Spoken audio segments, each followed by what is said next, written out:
la Palestine comme État complet, qui devrait être membre à part complète aux Nations Unies. Mais l'important, c'est qu'il y a des pays occidentaux très importants qui se sont joints à ces 150 pays.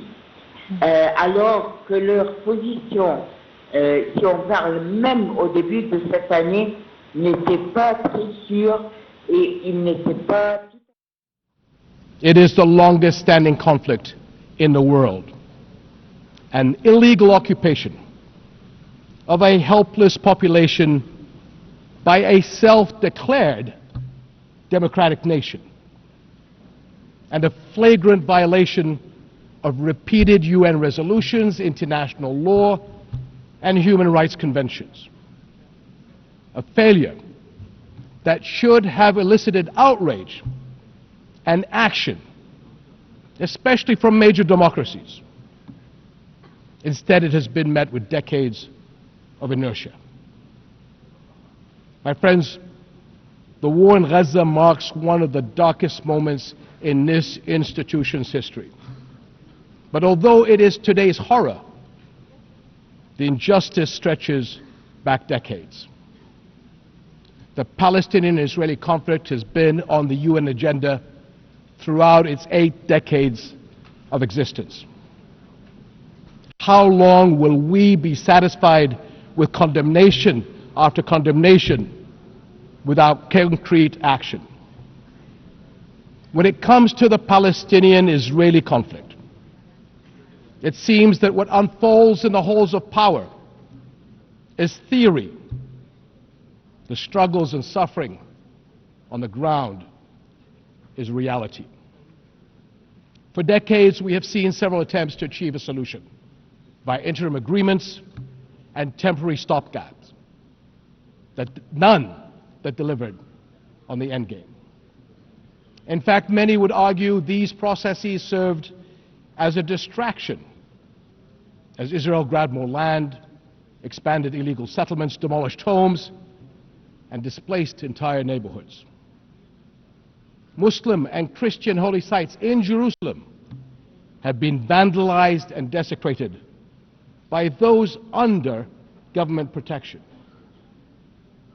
And throughout all these years, Israeli families, too, have not been able to live in true security because military action cannot bring the safety they need.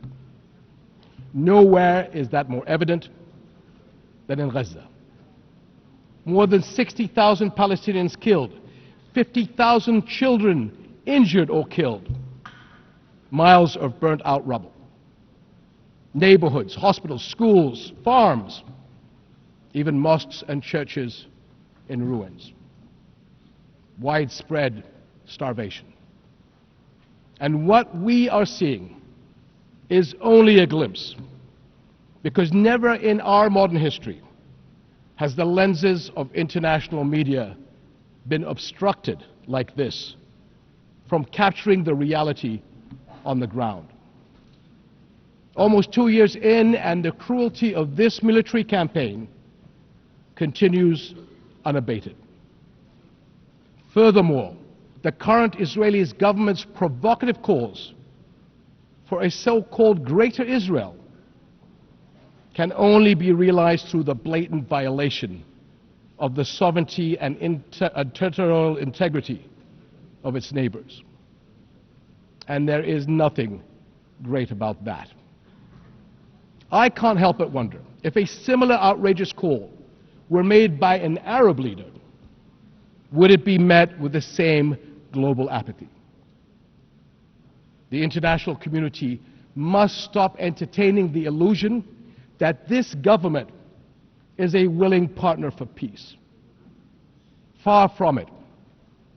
Its actions on the ground are dismantling the very foundations on which peace could stand, and intentionally burying the very idea of a Palestinian state. It has shown how little it respects the sovereignty of other countries. as we have seen in flagrant violations in Lebanon, Iran, Syria, Tunisia, and most recently, Qatar. And its hostile rhetoric calling for the targeting of Al-Aqsa Mosque will incite a religious war that would reach far beyond the region and lead to an all-out clash that no nation would be able to escape. How long before we hold all nations to the same standards?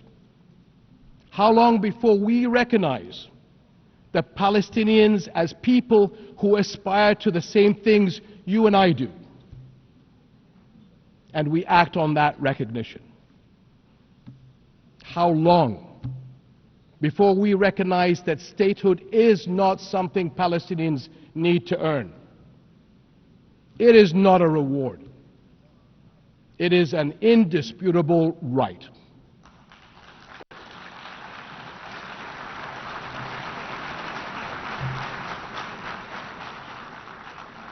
In Jordan, we are determined to work for a world in which people are secure in their homes, are safe to practice their faiths, and are able to live and thrive in dignity.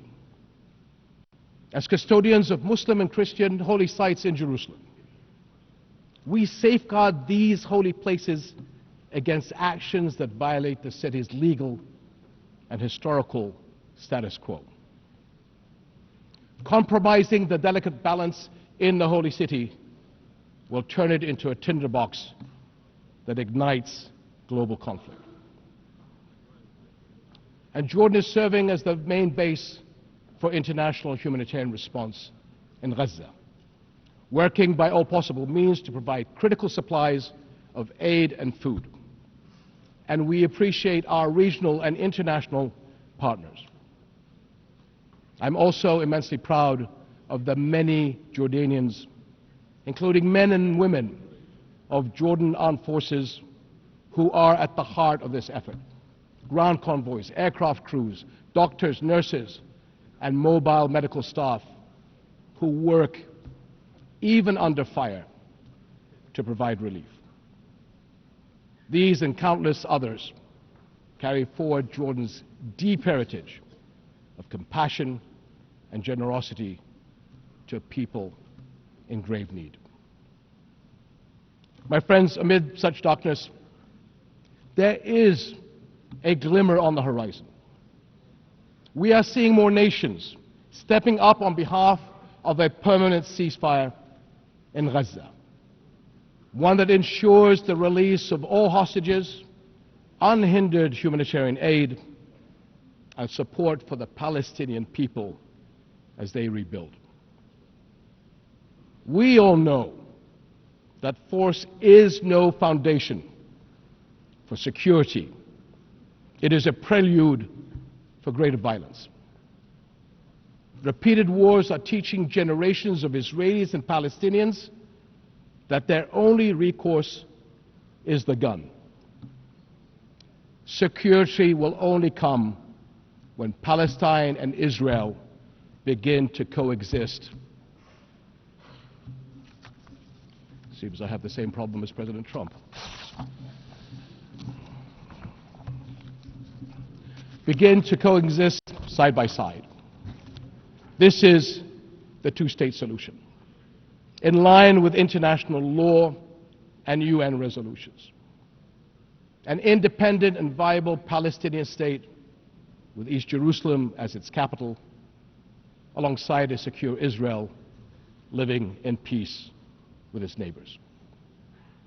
For almost a quarter of a century, this has been the promise of the Arab Peace Initiative, in which Arab and Muslim partners around the globe extended their hand. My friends, for the past 2 years, we have finally seen the world's conscience stirring in the courage of ordinary people from every walk of life and every corner of the globe, raising their voices as one and declaring, "It has been too long."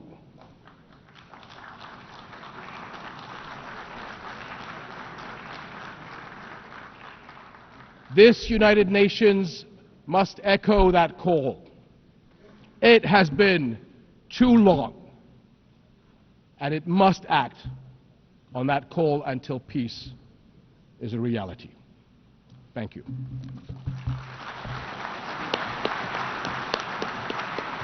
On behalf of the Assembly, I wish to thank the King of the Hashemite Kingdom of Jordan. The Assembly will hear an address by His Excellency Lee Jae-myung, President of the Republic of Korea. I request protocol to escort His Excellency and invite him to address the Assembly.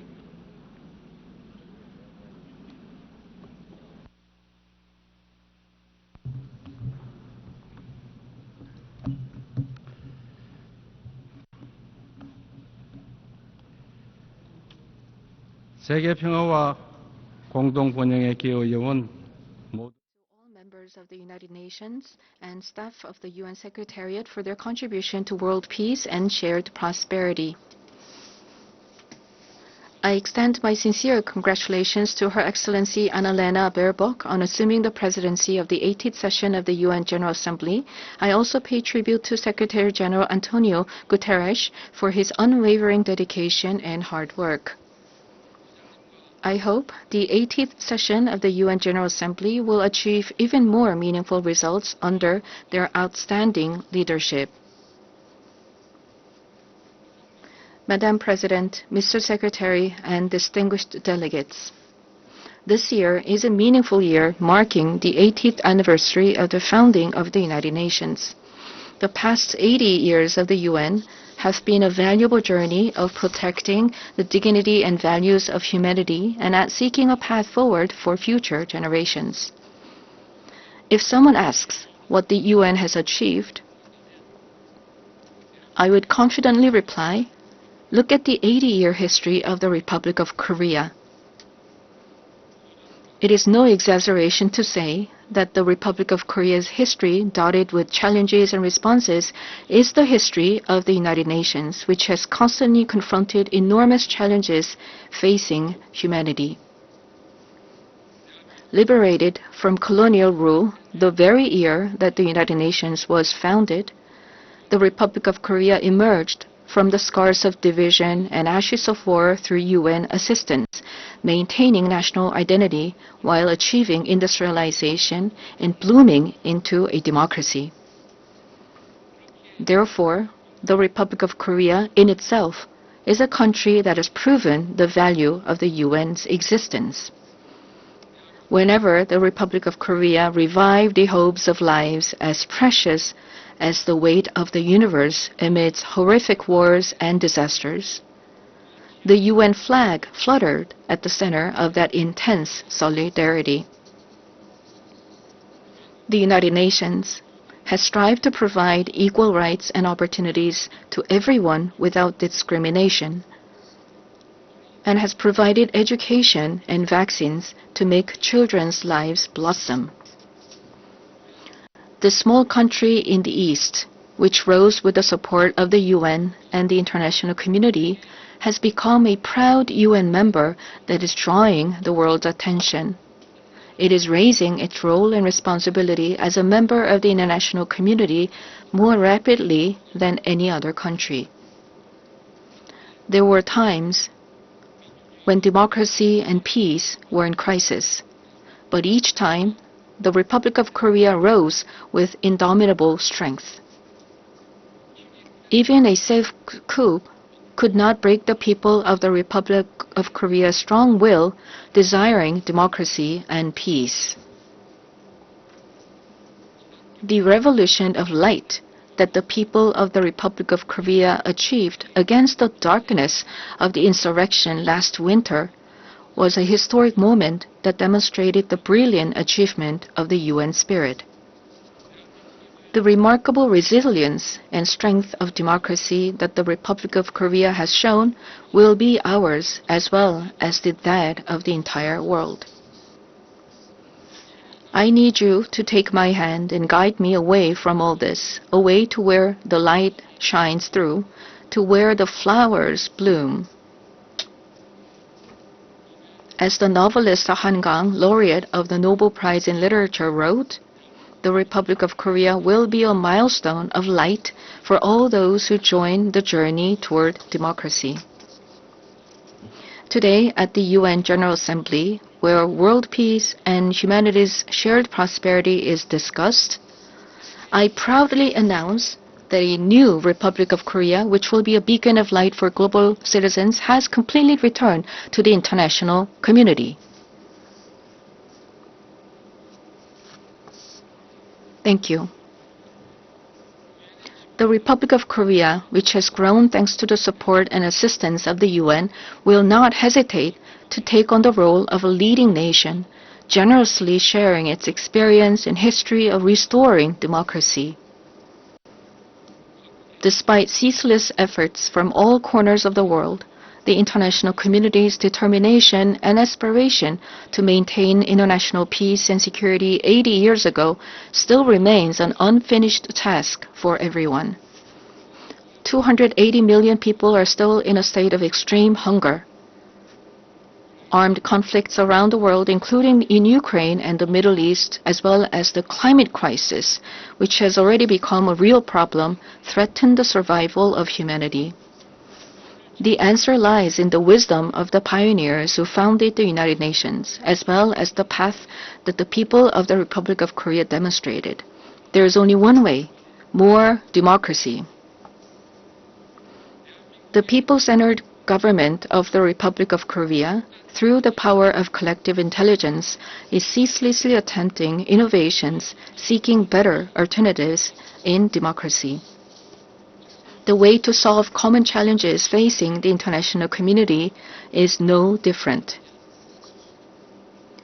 When all the countries experiencing the same problems gather here at the United Nations and continue multilateral cooperation, putting their heads together, we will all be able to move toward a bright future of peace and prosperity. I look forward to the UN80 initiative presented by the Secretary General, taking root as a vision that achieves UN's evolution and advancement in line with the demands of our time. I also hope the UN Security Council can increase the number of seats of non-permanent members, reflecting changes in the international environment, and enhance its effectiveness and representation. As a member of the UN Security Council for the term 2024 to 2025, the Republic of Korea is making efforts so that the UN Security Council can respond proactively to threats to the international peace and security. Madam President, Mr. Secretary General, and distinguished delegates, the Republic of Korea, having restored democracy, dreams of a better future. The Republic of Korea will fulfill its responsibility as a responsible global power that steadfastly upholds the values of freedom, human rights, inclusiveness, and solidarity championed by the United Nations. We will further develop our institutions and cultures so that everyone residing in the Republic of Korea, both nationals and foreigners, can be respected as an equal member of society in all fields of life. The Republic of Korea will strengthen and lead cooperation with the international community while realizing the value of respect for human rights. In a time of crisis where immediate survival is urgent, words like solidarity, coexistence, and cooperation may feel somewhat distant. However, humanity has always dreamed of hopes as high as its deep despair, and has achieved the progress we see today through a passion for a better tomorrow. The more difficult the times are, the more we must return to the basic spirit of the UN, which is trust in universal values of humankind. Just as the determination to not pass down the devastation of wars led to the founding of the UN and has prevented conflicts and preserved peace, we today must cooperate more, trust more, and join hands more firmly in order to build a better future, a better world for future generations. Democratic Korea will lead the way in multilateral cooperation toward a sustainable future. Peace is a value that is more important than anything else. In the Republic of Korea, as well as elsewhere in the world, peace is the basic foundation for democracy and economic development.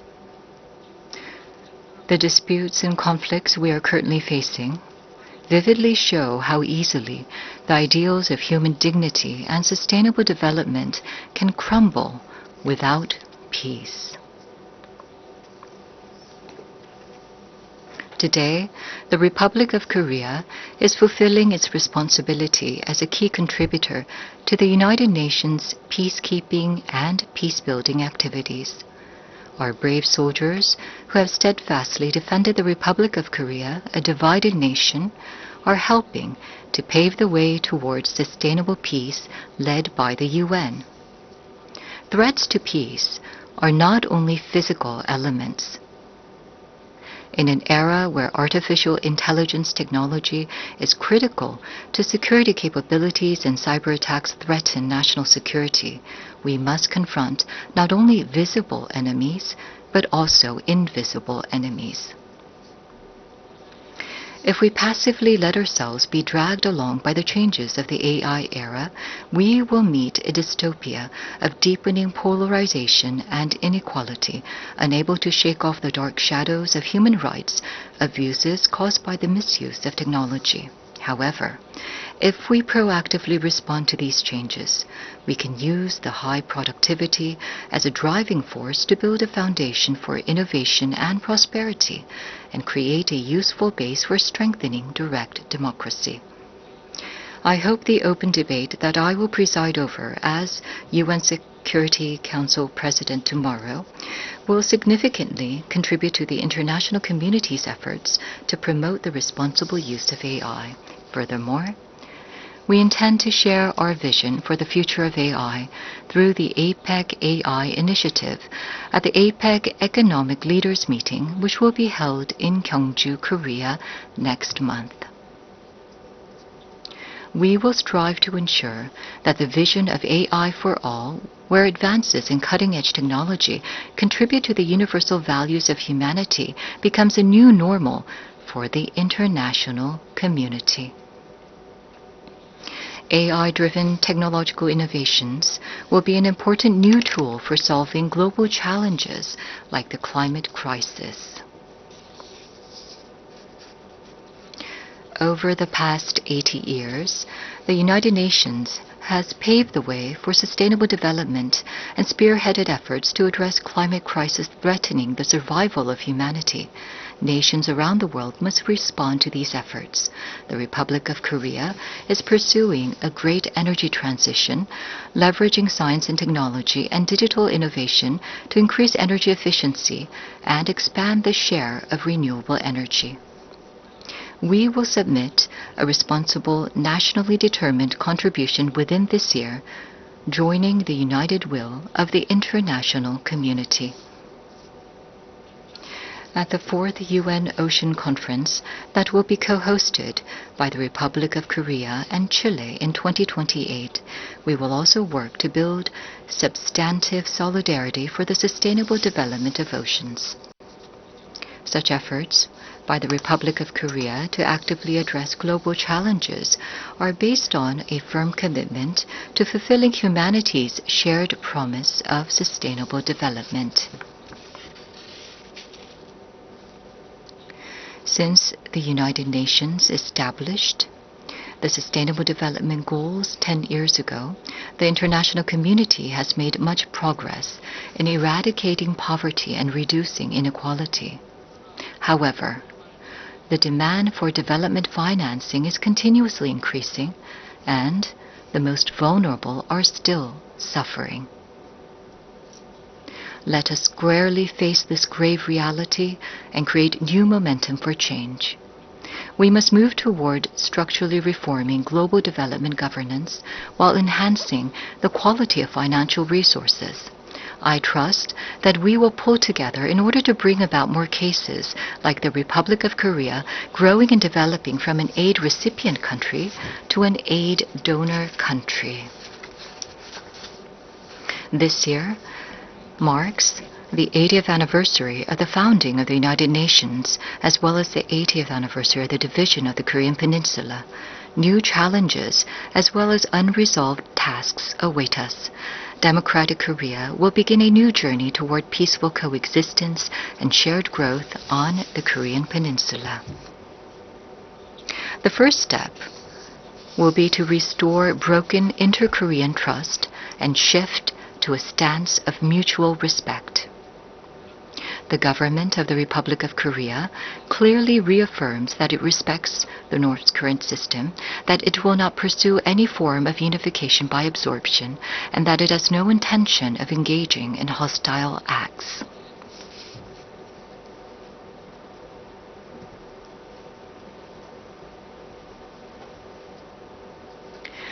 Based on these three principles, we intend to end the vicious cycle of unnecessary inter-Korean military tension and hostile acts. That is a reason why we have proactively taken measures, including halting the launch of leaflets and suspending broadcasts toward the North. Going forward, the government of the Republic of Korea will consistently seek a path to reduce military tensions and restore inter-Korean trust. The most certain peace is a state where there is no need to fight. Through comprehensive dialogue centered on exchange, normalization, and denuclearization, in other words, END, we must end the era of hostility and confrontation on the Korean Peninsula and usher in a new era of peaceful coexistence and shared growth. The fact that exchanges and cooperation are a shortcut to peace is a timeless lesson demonstrated by the history of fraught inter-Korean relations. By gradually expanding inter-Korean exchanges and cooperation, we will pave the way for sustainable peace on the Korean Peninsula. It is crucial for both the ROK and the DPRK, as well as the international community, to work together to establish peace on the Korean Peninsula. While striving to advance inter-Korean relations, we will provide our active support and cooperation for efforts to normalize relations with the international community, including between the United States and the DPRK. Denuclearization is undoubtedly a grave task, but it is time to seek realistic and rational solutions based on a cool-headed perception that denuclearization cannot be achieved in the short term.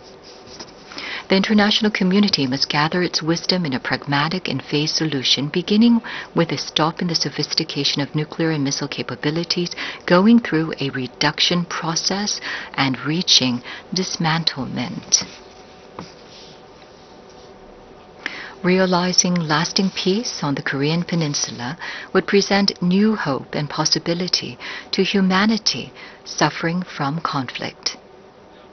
The Republic of Korea will end the Cold War in the Korean Peninsula through the END initiative and fulfill its responsibility and role to contribute to world peace and prosperity. A future where people from different nations cooperate and overcome global challenges together may sound like a rosy, dream-like vision.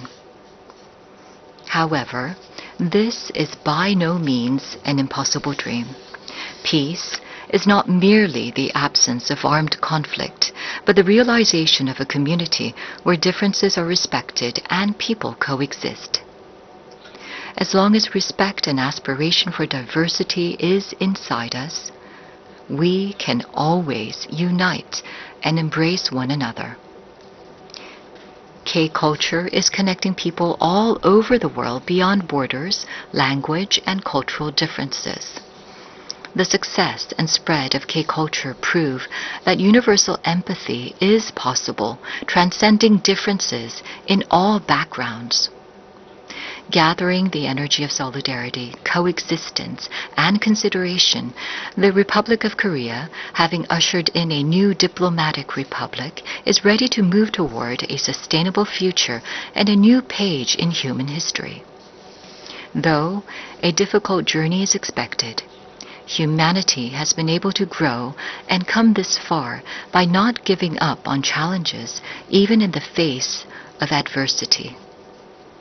As the people of the Republic of Korea raised colorful cheering sticks in the face of a crisis in democracy, I call on the international community and the United Nations to lift the lantern of hope that will light the future of humanity.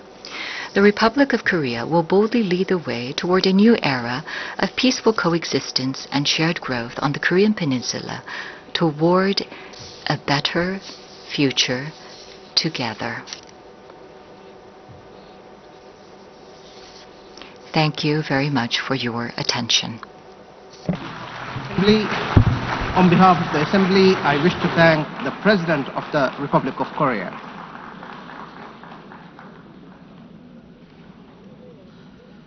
The Assembly will hear an address by His Highness Sheikh Tamim bin Hamad Al Thani, Amir of the State of Qatar. I request protocol to escort His Highness and invite him to address the Assembly.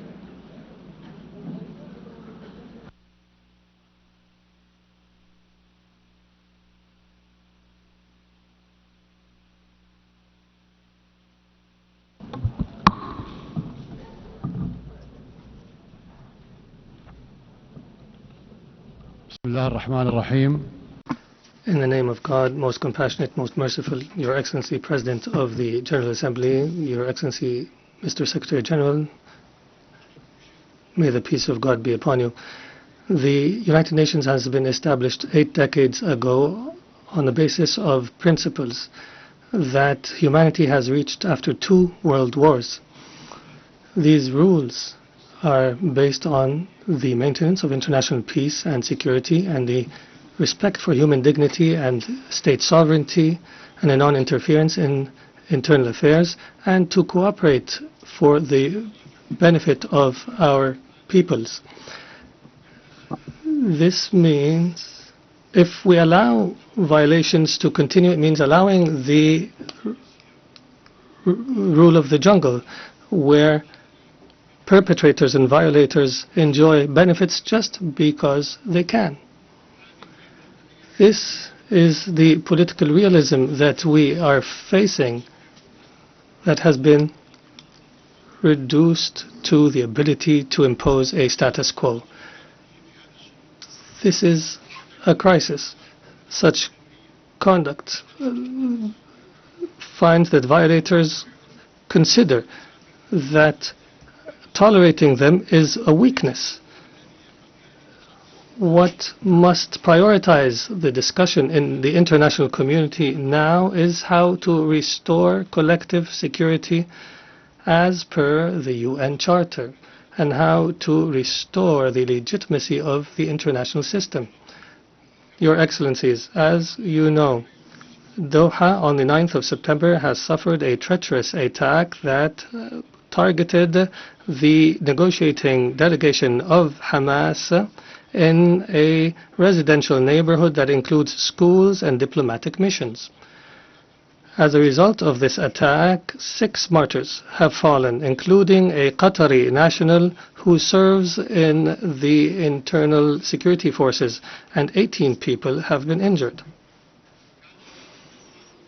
This aggression was a violation against our sovereignty and a blatant violation that is unjustified of international law. But the whole world was shocked because of the circumstances of this heinous act, which we have classified as state terrorism. Unlike the claim of the Prime Minister of Israel, this attack is not a legitimate right to follow perpetrators of terrorism. It is an act of a diplomacy that is dedicated to political assassinations, and it undermines any diplomatic efforts aimed at ending the genocide against the people in Gaza. It is also an attempt to kill politicians who are members of a delegation that engages in negotiations with Israel while they were studying an American proposal. As you know, Qatar hosts, as a mediator during the negotiations, hosts delegations of Hamas and Israel. Qatari mediation has in fact achieved, in cooperation with Egypt and the USA, the release of hostages, and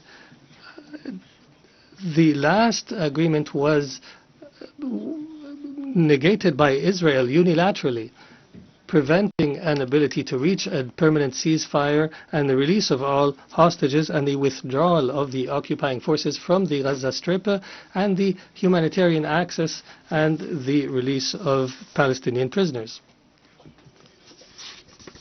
They visit our country and plot to attack it. They negotiate with delegations and plot to assassinate the members of the negotiation teams. It is difficult to cooperate with such a mentality that does not respect the most minimum standards of cooperation. It is impossible. Is this not the definition of a rote government? The delegation, they consider negotiations a continuation of war in other means and a way to delude the Israeli public opinion.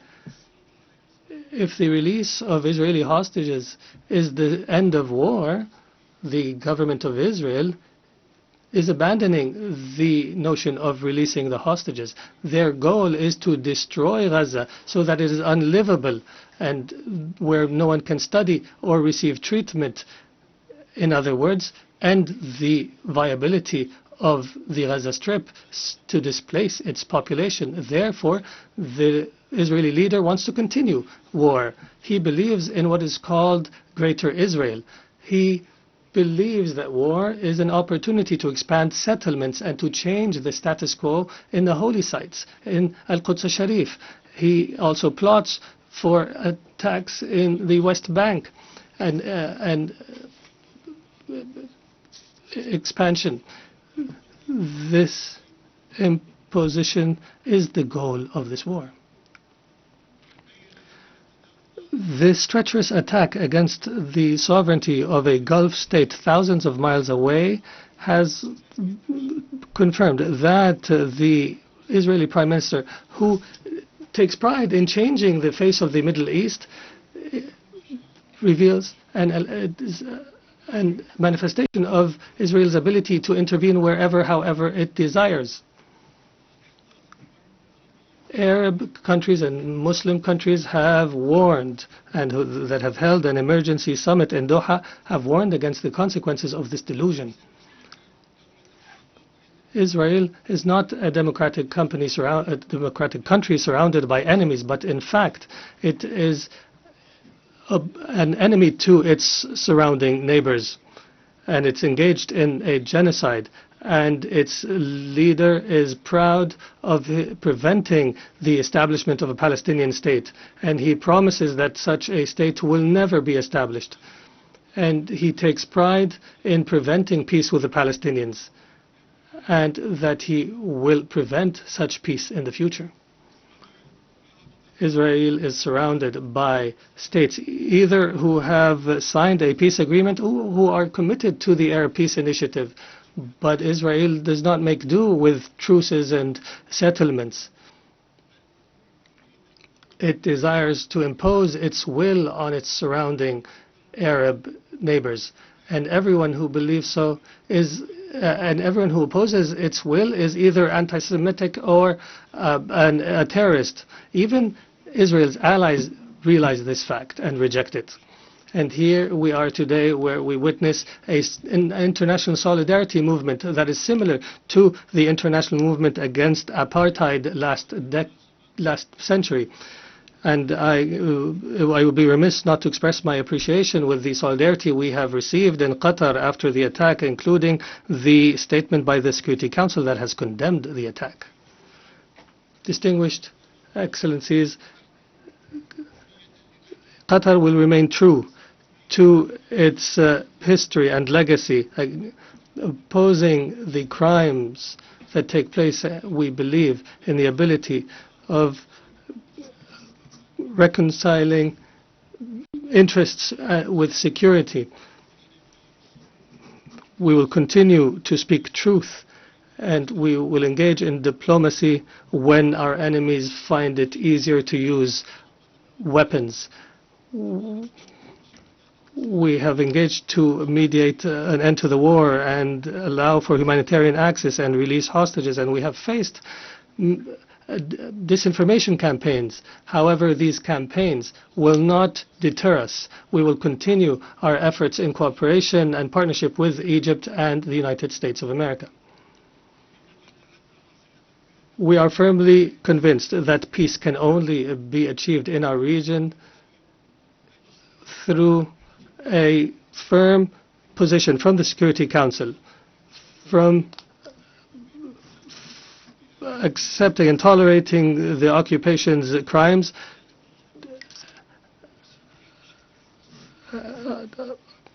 until allowing to the Palestinian people to enjoy their right to self-determination and establish their state with East Jerusalem as its capital on the borders of 1967 as per UN resolutions and the two-state solution that has been the consensus of the international community.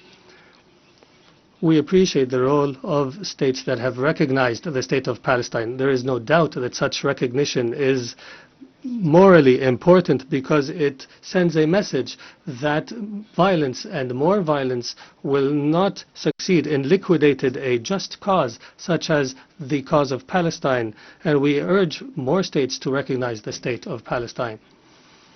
We believe that instability knows no border and that humanity's destiny is intertwined. Therefore, Qatar has continued its diplomatic efforts to contribute to the settlement of other crises, such as in Ukraine and wars in Africa.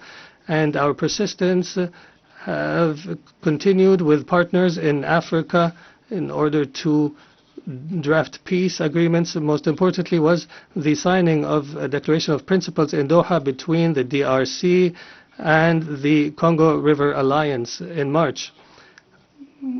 Our efforts support the leadership of the U.S. to achieve a peace agreement in the east of the country, and Qatar will continue to engage as an international partner in order to achieve the peaceful settlement of conflicts and to seize opportunities to establish global peace.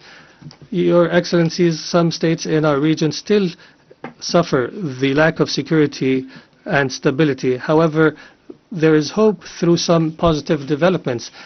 In our dear Syria, since the end of last year, is going through a new phase that we hope will be a path towards achieving the aspirations of the Syrian people towards stability, development, and the rule of law after the end of a dark phase of the country's history. Egypt has stood by the Syrian people throughout the previous years. I recalled and urged to support Syria from this podium, even when it seemed to fall off the international agenda.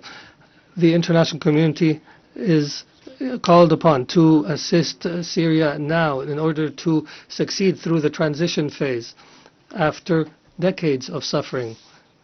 Our experience in other Arab countries has taught us that building state institutions and establishing relations between a state and others is based on equality, and internal stability on the basis of respect for diversity are paramount issues at this stage.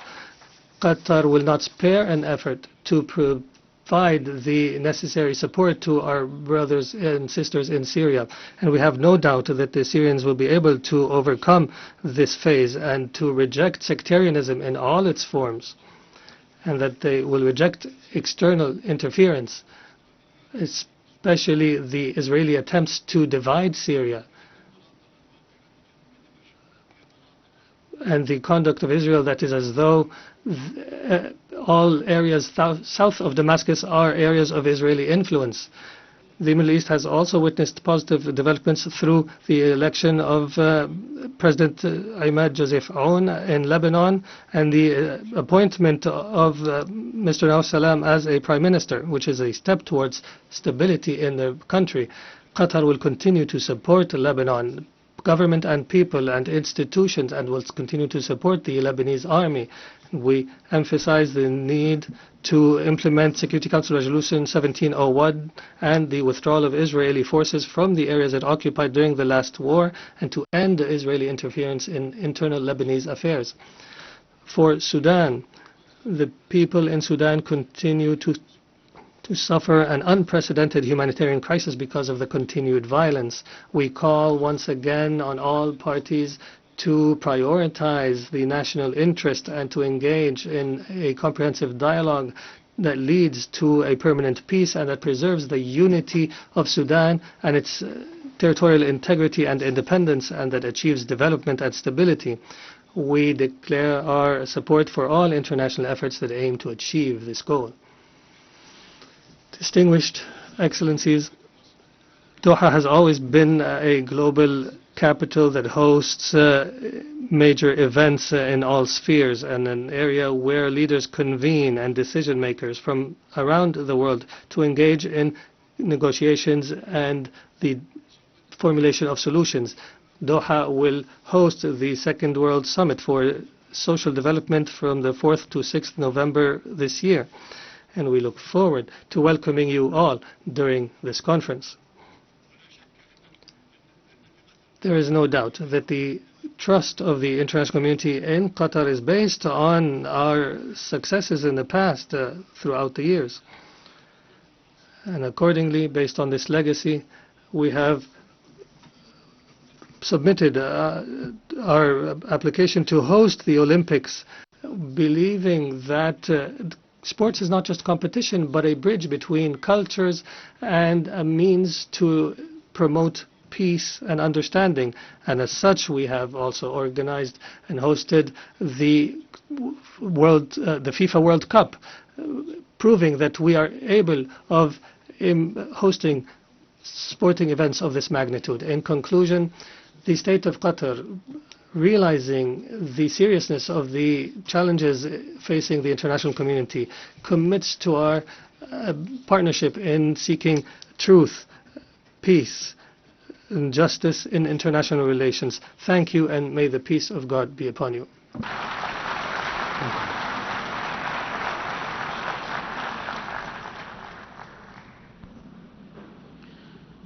On behalf of the Assembly, I wish to thank the Emir of the State of Qatar.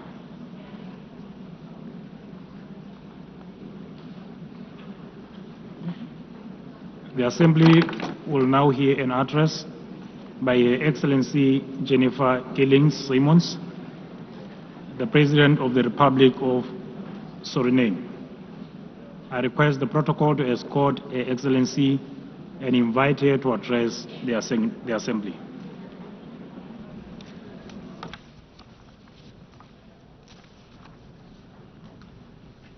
Good morning. Madam President, we are here to commemorate in this special moment in history as we celebrate the United Nations 80th anniversary. And this 80th anniversary of the General Assembly coincides with the 50th anniversary of the independence of the Republic of Suriname and our membership of this organization.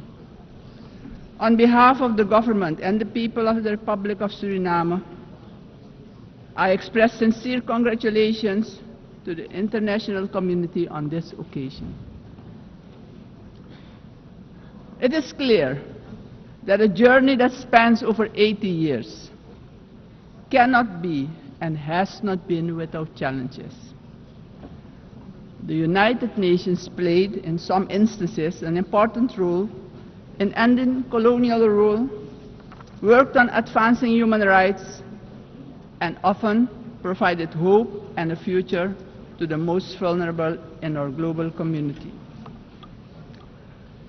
This is also the organization that provided a voice to the global community and worked to establish a balanced world order aimed at adopting a framework for sustainable development agenda and contribute significantly to advancing human rights, more specifically the rights of women and children. The organization promoted education for all and universal access to health care. In some instances, the peaceful resolution of conflicts was achieved, preventing misery and saving human lives. Madam President, on the other hand, we must admit that the UN at other times regrettably has been unsuccessful in avoiding conflicts, wars, and violations of human rights. As we look at the world today, we see that in Europe, war has returned. Elsewhere, wars are displacing millions, killing many, and threatening global security and peace. In other countries and regions, for instance in the Middle East, we have witnessed unspeakable terror at the hands of terrorist organizations. The UN was not able to prevent that. At this moment, there are increased occurrences of grave violations of human rights and more specifically, the rights of children. For example, in Gaza, it is unbearable to even think about their suffering.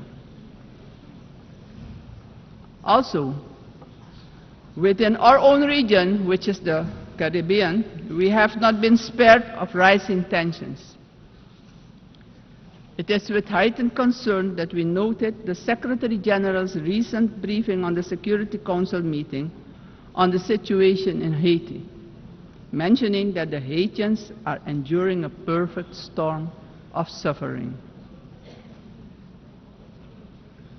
Haiti is still paying a hefty price for being the first to throw away the shackles of slavery in the region of the Caribbean. Our hearts go out to the people of Haiti. Suriname strongly reiterates its position that conflicts should primarily be resolved through dialogue. And we remind the international community that Latin America and the Caribbean are proclaimed a zone of peace. We do not want military aggression in our region.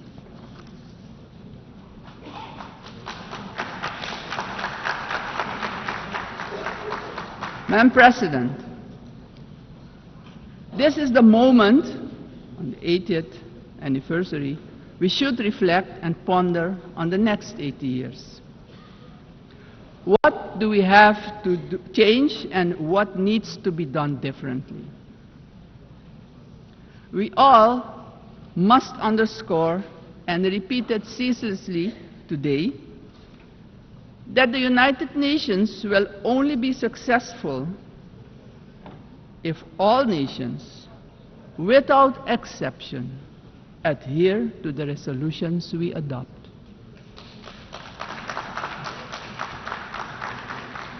We can only keep the peace if we stop allowing that the votes of all the countries in the world can be nullified by one veto.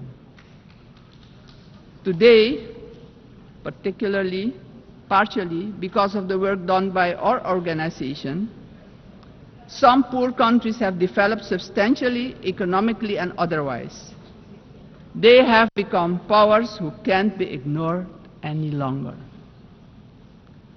We have to remind ourselves that the world in which the United Nations was established 80 years ago does no longer exist. The task ahead, therefore, is that we, in the first place, renew our vows, recommit to the principles and objectives of the Charter of our organization, and recognize all the voices in the world, because people from all regions should have opportunities for a dignified life. Furthermore, the UN should adjust to the world we currently live in. This means, for example, the Security Council should expand to include all nations who exert major influence in the world. Exclusion of these players will only increase the risk of conflict and obstruct the beneficial cooperation necessary for humanity to develop and prosper. It is of great importance that all economically and otherwise strong nations and countries maintain a healthy competition that promotes the scientific advancement we need for sustainable development. On the other hand, these countries need to work together to guarantee global peace, so crucial for the existence and growth of the developing states and for their own countries. In this context, Suriname endorses the inclusion of, amongst others, Brazil, India, and the representation of the African continent for equal membership of the Council. Equally, we support the CARI composition for a non-permanent rotating seat for the small island developing states and low-lying coastal countries. I would also like to remind the member states that my country, Suriname, has presented its candidacy as a non-permanent member of the Council for the period 2043 to 2044. Madam President, the United Nations must be a genuine unity of nations. If our organization, moving forward, wants to play a crucial role in creating a prosperous future for humanity, we have no choice than to genuinely unite, all of us. Suriname stands firmly for global peace, for the rule of law, and for the equal value of every human life. Considering this, Suriname once again calls for the lifting of the long-standing, unjust embargo against Cuba, bringing misery to its people. Madam President, Suriname is a country with people of indigenous, Maroon, Javanese, Hindustani, Creole, African, Chinese, and European descent. We all live together in a mosaic of cultures and faiths. The persons from Surinamese origin living abroad are part of this mosaic of our population and can contribute to the socio-economic development of the nation. We consider this diversity a great asset. Actually, Suriname does not have diversity. Suriname is diversity, and we keep working together to protect and grow our national unity for our own well-being and as an example of harmony in this often divided world. My country also carries immense natural wealth, and it is our vision to create an economy that is resilient, sustainable, and inclusive. Together we strive to build this more diverse economy by developing, among others, our tourism and agricultural sectors, strengthen our educational system, and work towards universal access to basic health care. Suriname has a vast tourism potential with its green and lustrous hinterland, many waterfalls, rapids, and great rivers for relaxation, as well as for unforgettable adventures, if you're inclined to that. Rich biodiversity, cultural treasures, and the UNESCO-acknowledged historical city of Paramaribo. Through cooperation in the agriculture sector with our neighbors, we aim at improving food security within Suriname and the Caribbean community. My government views energy security as a strategic priority for national development, regional stability, and economic resilience. With an investment of more than $10 billion for the development of our offshore oil and gas, the country is getting a new beginning, a new start that will contribute significantly to our economic growth. However, we know oil and gas revenues should not be the sole fundament of our economic development. Hence, we need investments in relevant sectors in our country. We are steadily advancing our energy transition. While we already source about 50% of our energy needs through hydropower, we are moving toward natural gas and other forms of renewable energy as part of our long-term vision, because we know climate change is a fact. Madam President, I firmly believe that education is the foundation upon which every prosperous society is built. We are committed to invest in our education system, our teachers, our children and youth. The future of any country depends on the talent and skills of its people. My country reaffirms strongly its commitment to upholding the rights of indigenous and tribal communities, ensuring that their livelihoods, tradition, knowledge systems are respected and preserved, and the acknowledgement of their collective land rights. Strengthening our institutions is high on our agenda. Suriname has worked tirelessly on the prevention of diseases, and despite challenges, we have achieved results that we as a country can be proud of. As of June 30, 2025, Suriname has officially been declared malaria-free by the World Health Organization after 30 years of continuous fight against this disease, the first in the Amazon region to receive such a recognition. We are aware of the responsibility to remain vigilant as government as well as a community to ensure that these gains are sustained. Suriname's example showcases that we too can surely make a valuable contribution in combating infectious diseases. Madam President, the Caribbean community is expanding its outreach. And in this light, Suriname also welcomes the recently concluded Second Africa CARICOM Summit held in the Republic of Ethiopia. This, Madam President, honors the historic, cultural, and human bonds between the regions of the Caribbean and Africa. Suriname also acknowledges the CARICOM 10-point plan for reparatory justice, which has our full and strong endorsement. Slavery was a crime, is a crime against humanity, and we're talking about reparations, yes. We will furthermore continue to contribute with CARICOM, aiming at enhancing the organization's geopolitical influence. Despite our commitment as a country to the Paris Agreement 10 years ago, we see that the climate crisis is worsening. It's worse than we feared.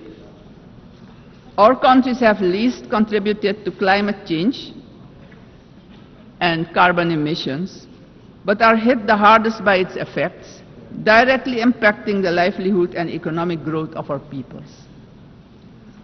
Suriname calls for the urgent attention of the international community to address the detrimental impact of climate change facing the small island developing states and countries with low-lying coastal areas. Our forests stand strong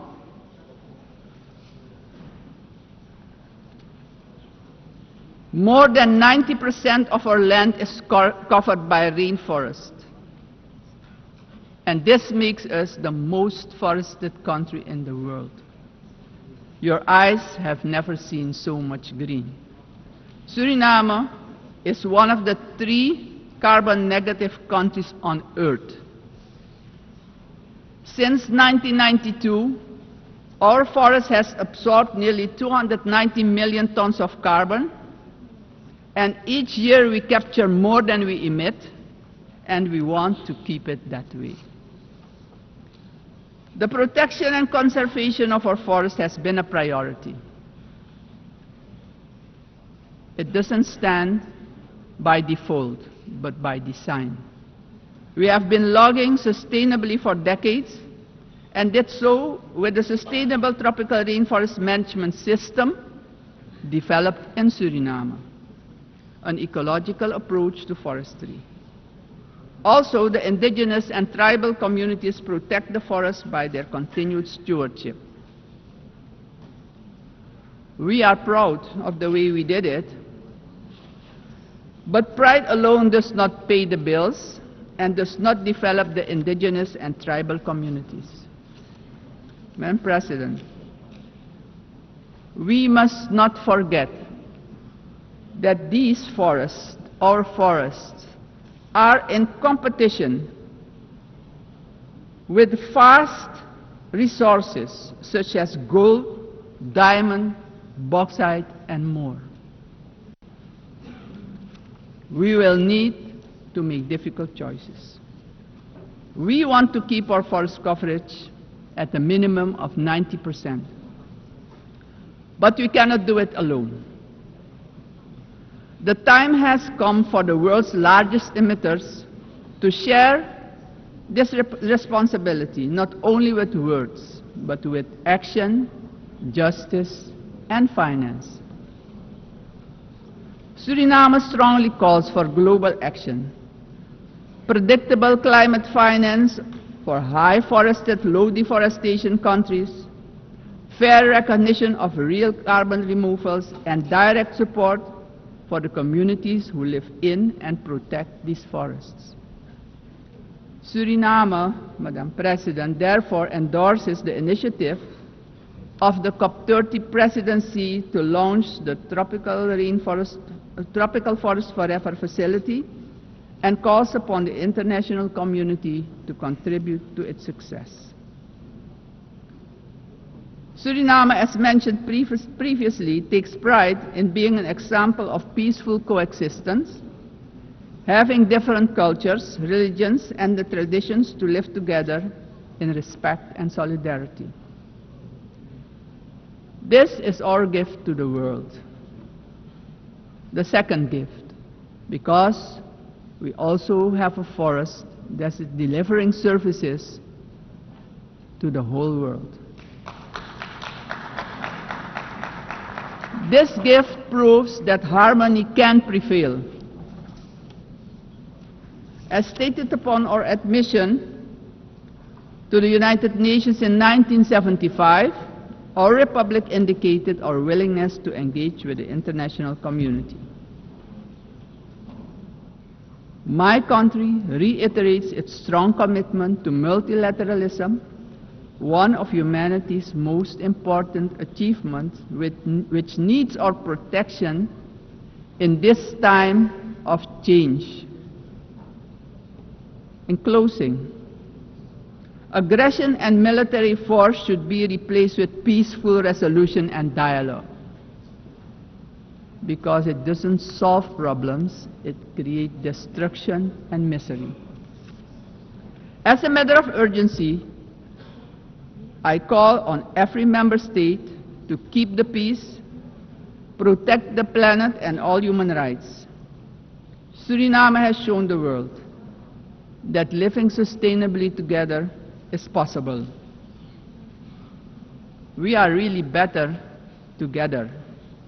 Thank you, Grand Tanye, and may God be with you.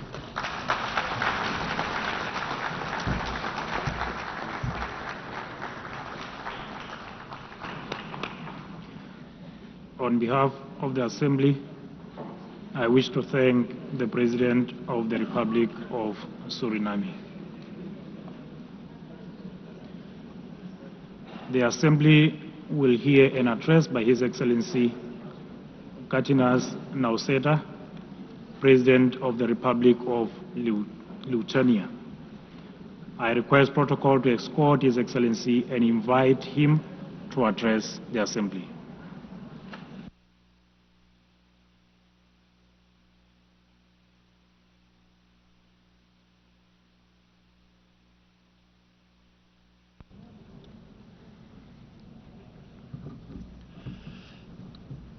Dear Mr. Chairman, Excellencies, ladies and gentlemen.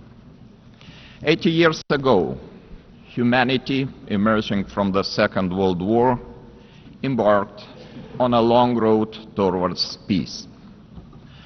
Building on the solid foundation of the rules-based international order, our forefathers created the United Nations and its institutional system. This system was never perfect.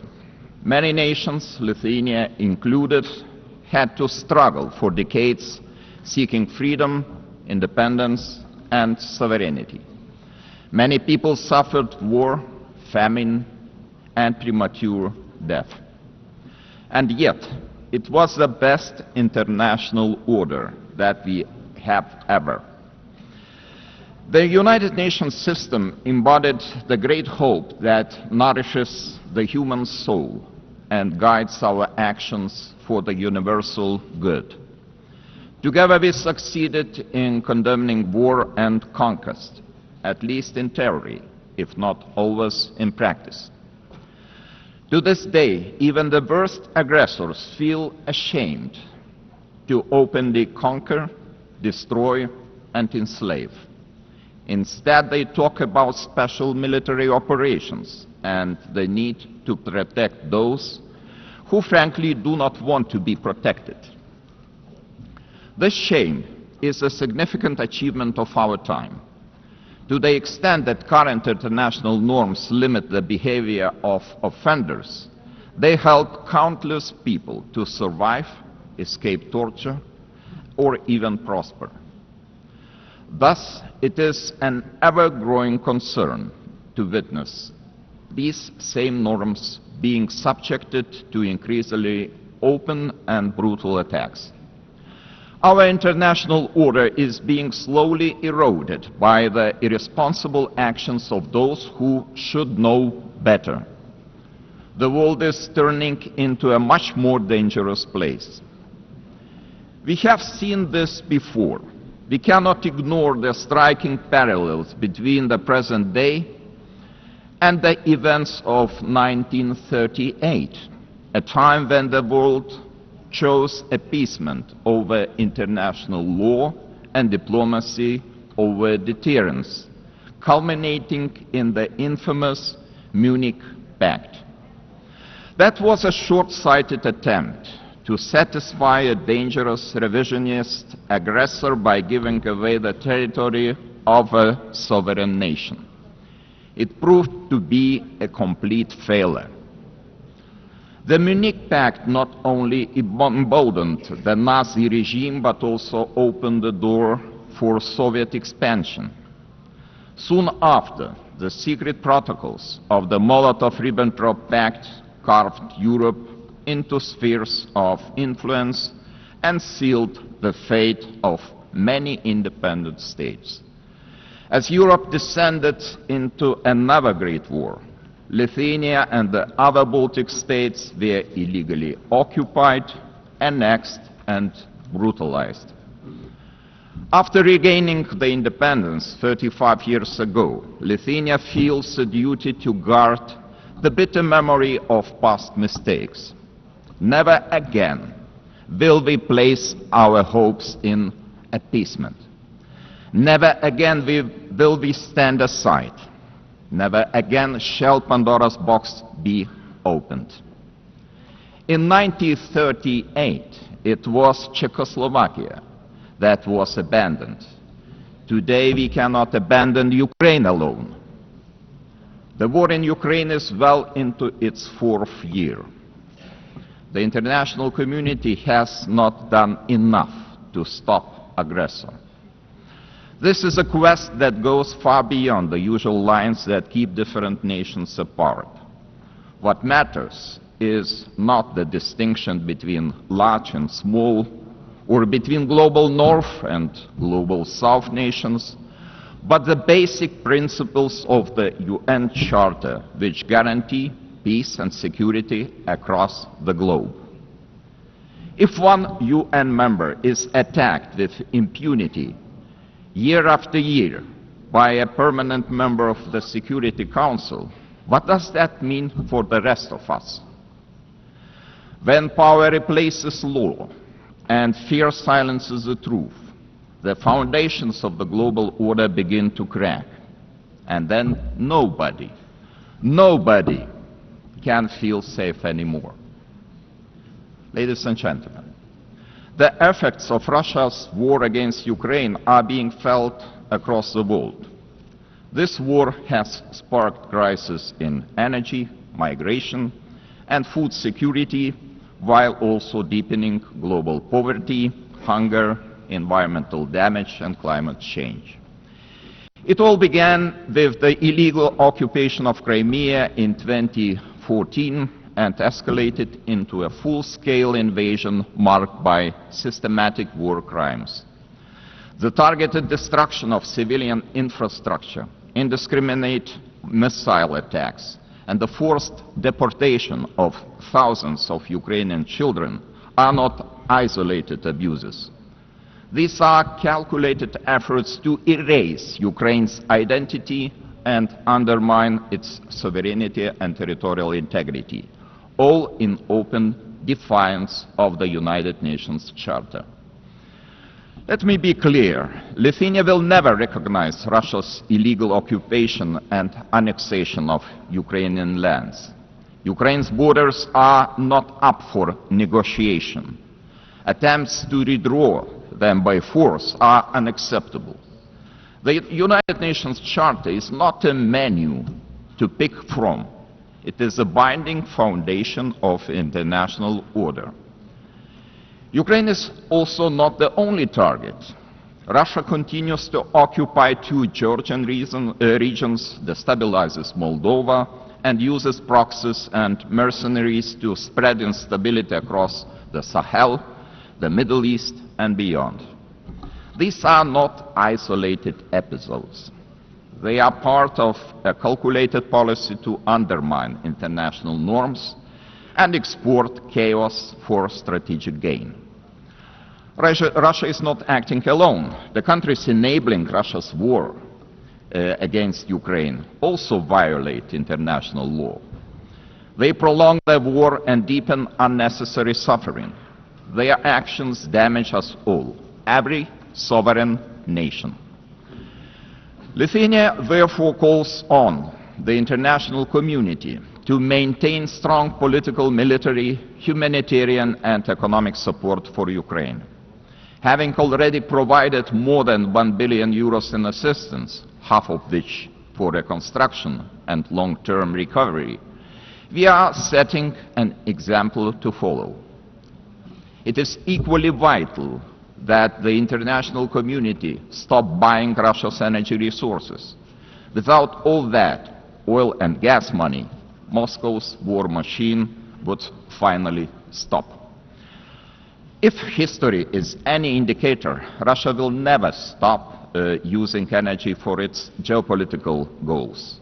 Wherever Russian energy resources flow, corruption, blackmail and sabotage will follow.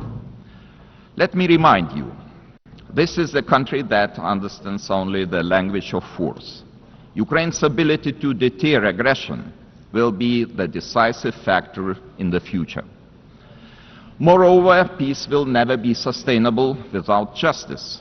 Russia's numerous war crimes, from mass killings and attacks on hospitals to the abduction, deportation and indoctrination of children, demand accountability.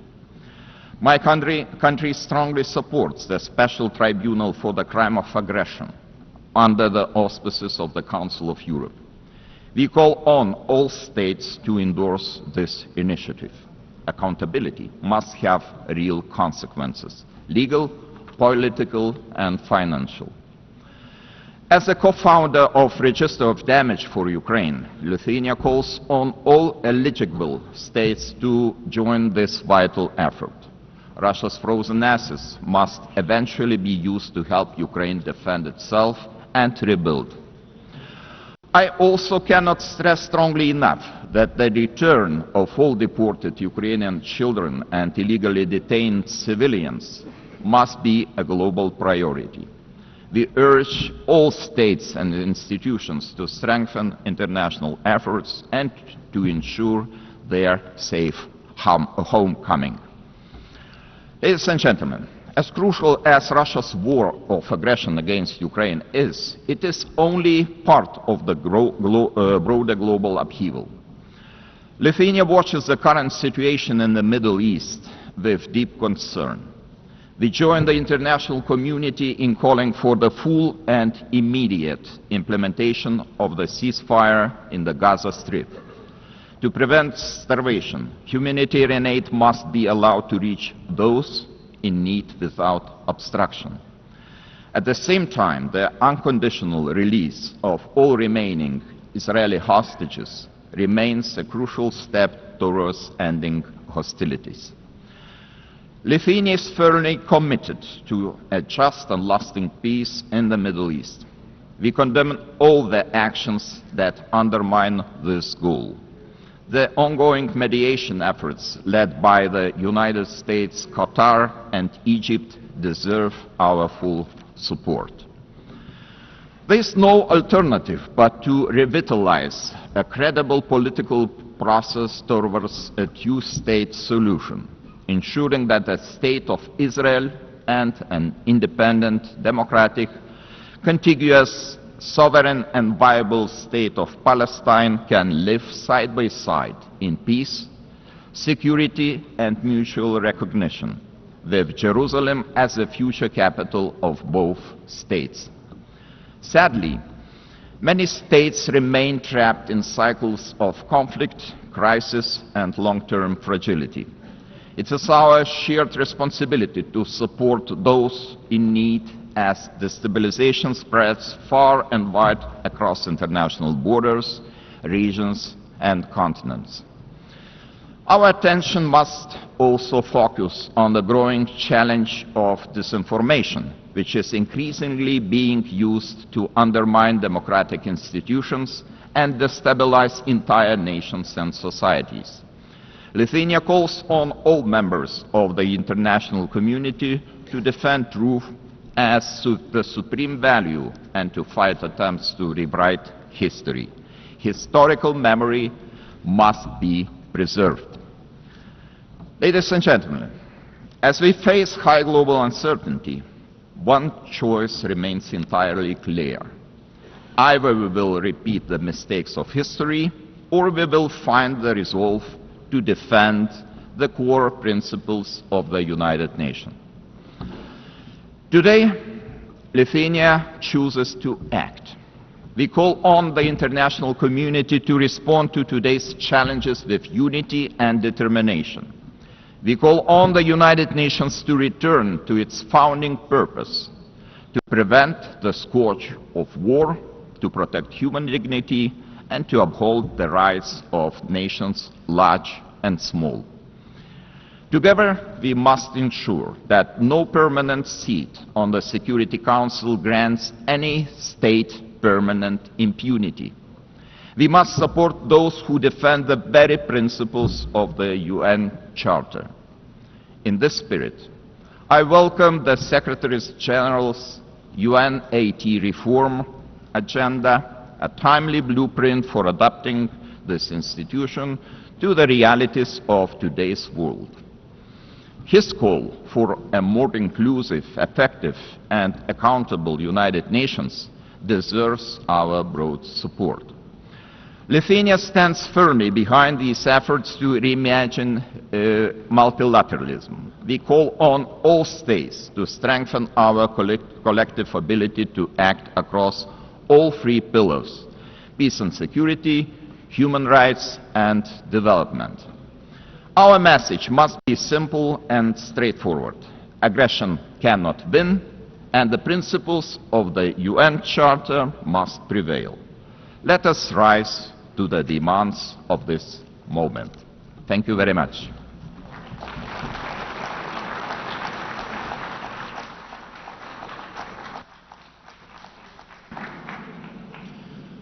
On behalf of the Assembly, I wish to thank His Excellency the President of the Republic of Lithuania.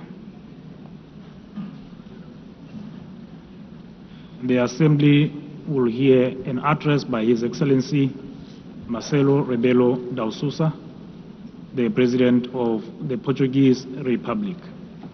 I request protocol to escort His Excellency and invite him to address the Assembly.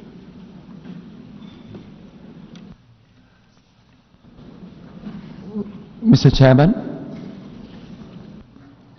Excellencies, symbolic moment this one for United Nations, the celebration of 80 years, and for us, Portuguese, 70 years of membership. It's a time of judgment, of compromise, of renewal, multilateral ambition. Portugal is today what always aspired to be, an open country to the world, listening, dialoguing, building bridges, deeply multilateralist and guided by the Charter of the United Nations. A world with more cooperation and respect for international law is safer, more predictable, stable, peaceful, prosperous, plural, representative, and able to respond collectively to global challenges. 70 years ago, we were living still in dictatorship. And we found in this community the space to rediscover the real values and contributing to global solutions. And even now, in a changed world, fragmented, polarized, unpredictable, this community is a key community to defend basic principles of a coexistence between nations, cultures, civilizations.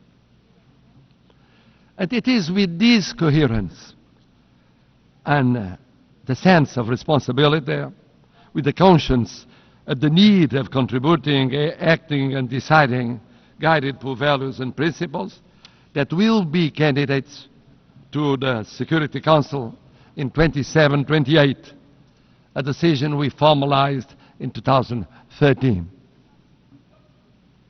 Excellencies, let me pay tribute to the former President of the General Assembly for his support to the adoption of the Pact for the Future. Let me congratulate the present President of this session, wishing the success in her term. But I would very specifically. This is what it means, the pain and the screams of a toddler who cannot get the basic health care that they need. And only 18 out of 36 hospitals in Gaza now remain open, all of them struggling to operate amid severe shortages of fuel, medicine, equipment and staff. Over 1,700 healthcare workers have been killed in Gaza, more than 300 detained. This is what the catastrophic collapse of Gaza's healthcare system looks like. And as we are gathered here, Israeli forces are escalating the conflict in Gaza City, pounding more homes into rubble, sending frightened families scattering. It is incomprehensible, it is inhumane, it is utterly unjustifiable, and it must end. All that this action from the Israeli government will do is make a catastrophic humanitarian situation worse. More healthcare in crisis, harder than ever to get desperately needed aid to those who need it, more innocent children enduring a man-made famine, more civilians killed, but making it harder to get the remaining hostages out. Hostages who are still being held, who were seized by Hamas and the barbaric terrorist attack of October the 7th, and are still being held in the most horrendous conditions, prolonging the anguish for their families. And I reiterate our condemnation of Hamas and that barbaric terrorism in October the 7th. I met with some of the UK-linked hostage families again last week. Their ask of all of us is to keep the hostages at the forefront of our minds, to do everything we can to give their loved ones the chance of coming home and to achieve the ceasefire that gives them the chance to do that. And that must be our task. We know what needs to be done. We need a ceasefire now. We need the release of all the hostages. We need the immediate restoration of aid and support for medical care. And we need a broader framework for the lasting peace. And I welcome and support mediation efforts being made by the United States, Qatar and Egypt to seek an end to conflict and to seek peace.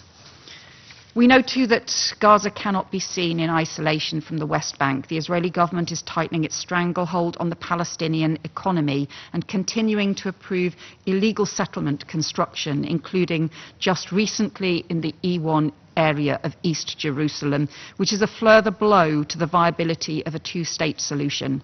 And we urge Israel to reverse these plans. After 2 years of bloodshed, I believe the world is united in wanting this awful war to end, united in wanting all the hostages released, united in rejection of any role for Hamas in the future of Gaza or the future of a Palestinian state, united in wanting Israel to unblock aid and end the humanitarian catastrophe, and united in wanting a better and more peaceful future for the region, with the reconstruction of Gaza, the dignity for its people, and a new era of relations to support their collective security. And that future must be based on a two-state solution. The UK's historic recognition of the State of Palestine this week is part of our commitment to peace, part of acting to protect the viability of the two-state solution as the only path to a just and lasting peace and to security for Palestinians and Israelis alike, part of rejecting extremist ideas on all sides which involve too often fantasies of the destruction of the State of Israel or expulsion of the Palestinian population. We reject both of those, and part of our wider effort to work with partners on a long-term peace, not just to halt the immediate crisis, but an advance and a pragmatic plan for what comes next. None of this can happen without an immediate ceasefire, and that is where all of this has to start. One of the doctors yesterday described the impact on children of growing up in trauma and devastation. And those will be the consequences on generations to come if we do not act now. We owe it to all of those children growing up in Gaza, across Palestine, across Israel. We owe it to all of them to build a better future. The time for peace is now. Thank you. I thank Her Excellency Ms. Cooper for the statement. I now give the floor to His Excellency Mr. Georgios Gerapatritis, Minister for Foreign Affairs of the Hellenic Republic. Thank you, Mr. President. I would like to thank you personally for convening this important meeting today at a very critical moment for the Middle East. Distinguished colleagues, what we have been witnessing in the Gaza Strip, words fail to describe. The humanitarian catastrophe is ongoing. For almost 2 years, the civilian population has endured conditions that are unsustainable and deeply concerning. No one should be compelled to live under such circumstances. The expansion of military operations in the city of Gaza has led to further displacement and risks, worsening an already dire humanitarian crisis. This reality endangers civilian lives. Any further escalation in Gaza, which worsens the already dramatic situation for civilians, must be avoided. The plight of children underscores the urgent need to guarantee safe, unhindered and sustained humanitarian access at scale to all parts of Gaza, in full respect of international law and international humanitarian law.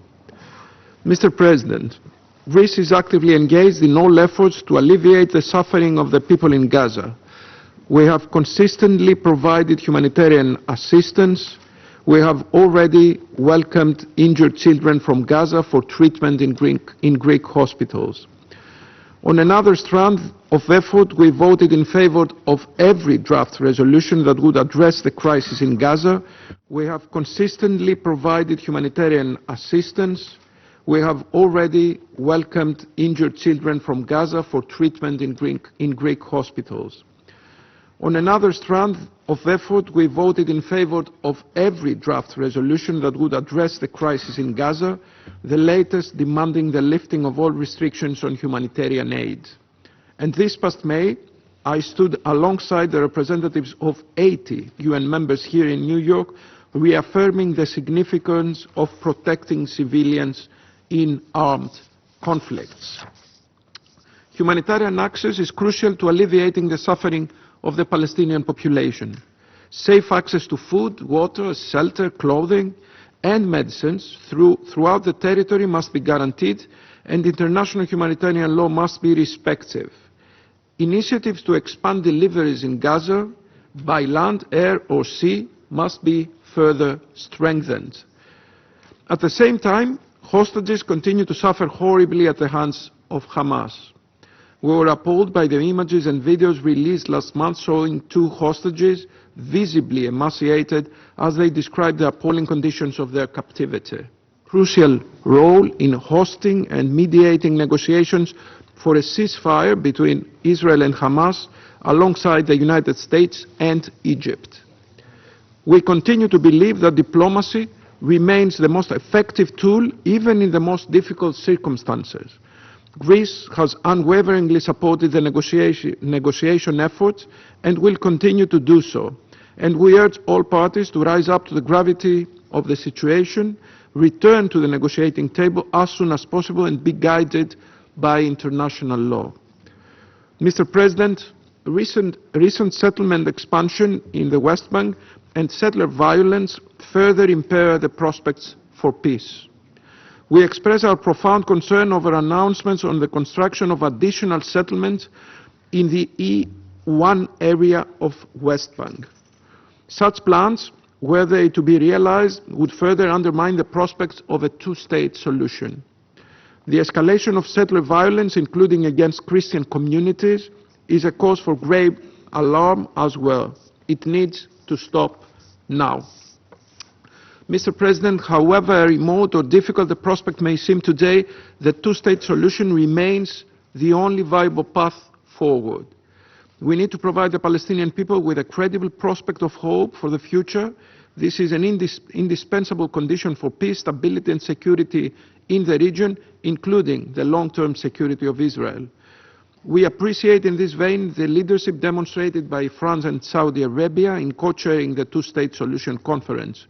We stand by all international initiatives, including the relevant Global Alliance and the Arab Plan, towards realizing this vision. We will continue to contribute to every effort that revives the political process towards a two-state solution, a political process which we firmly believe must lead to the establishment of a sovereign Palestinian state through a revitalized and comprehensive approach, and which is essential for lasting peace and stability in the region. Against this backdrop, we see no role for Hamas, neither in governance nor in future discussions concerning the day after in Gaza. Therefore, Greece has repeatedly stressed that an empowered and reformed Palestinian Authority must play a central role in Gaza's future and remains the best partner for peace. The European Union has already stepped up, approving a 3-year package worth around 1.6 billion euros, crucial to preventing fiscal collapse and enabling the Palestinian Authority to fulfill its task. Mr. President, to Greece, the stability of the Middle East is not an abstract concern. It is an indispensable necessity. As a country of Eastern Mediterranean, at the crossroads of Europe, Asia and Africa, developments in the region have a direct impact on our own security, prosperity and stability, as well as on Europe as a whole. We are convinced that only through dialogue and the rule of international law we can build a safer neighborhood, one where peoples can coexist in dignity and security. Thank you. I thank His Excellency Mr. Gera Petritis for the statement. I now give the floor to His Excellency Mr. Carlos Arturo Hoyos Boyd, Vice Minister for Foreign Affairs of Panama. President, Panama is grateful for the convening of this briefing at the request of the delegations of Algeria, Guyana, Pakistan, Sierra Leone and Somalia. We would also like to express our thanks to His Excellency Antonio Guterres, UN Secretary General, for his briefing, which strengthens this Council's obligation, in line with the United Nations Charter, to respond with unity and responsibility, given the scope of the catastrophic situation unfolding in the Palestinian territories. For more than 7 decades, the Israeli-Palestine conflict has been characterized by a lack of political will to resolve its root causes, paving the way only to mistrust, extremism and violence.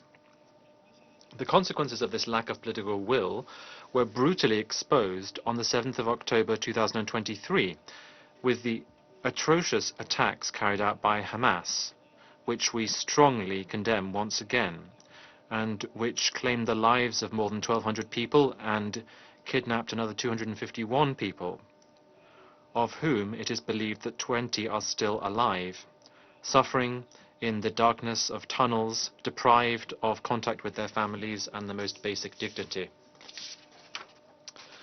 That episode only triggered a spiral of violence that led to an unprecedented war, given its scale of devastation in the Gaza Strip. More than 65,000 Palestinians, including 18,000 children, have died. Tens of thousands have been injured. Millions have been forcibly displaced from one side to the other, again and again. And entire communities have been reduced to rubble, leaving an indelible scar of suffering for thousands of families. In the 59 days that the ceasefire lasted for between January and March, it was possible to stop human suffering, to facilitate humanitarian assistance getting into Gaza, and to make progress in releasing the hostages. But since the ceasefire broke down, the catastrophic humanitarian situation has only got worse. More than 14,000 Palestinians have died and tens of thousands more have been injured. The hostages and their families continue to pay an unbearable price, trapped in uncertainty and suffering. As if violence were not enough, hunger is also claiming lives every day. The Integrated Food Security Classification has declared starvation in Gaza, famine in Gaza. More than 425 people, including 125 children, have died of hunger, not because there was a lack of food, but because of the obstacles preventing food from getting in.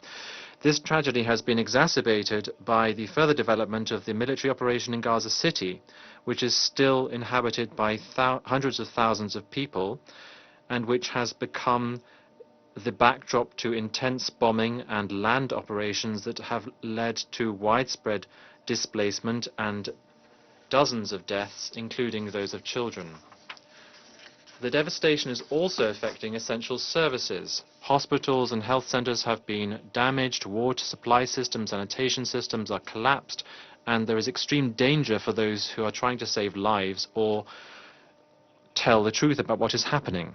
Humanitarian staff and journalists, of whom hundreds have been victims of the violence, nevertheless continue to carry out their work in unbearable conditions and under constant threat.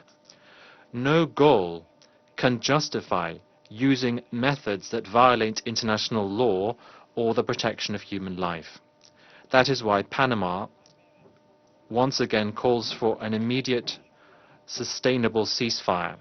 We also call for the immediate, dignified, unconditional release of all of the hostages and safe, sufficient, unhindered access for vital humanitarian aid to get into Gaza.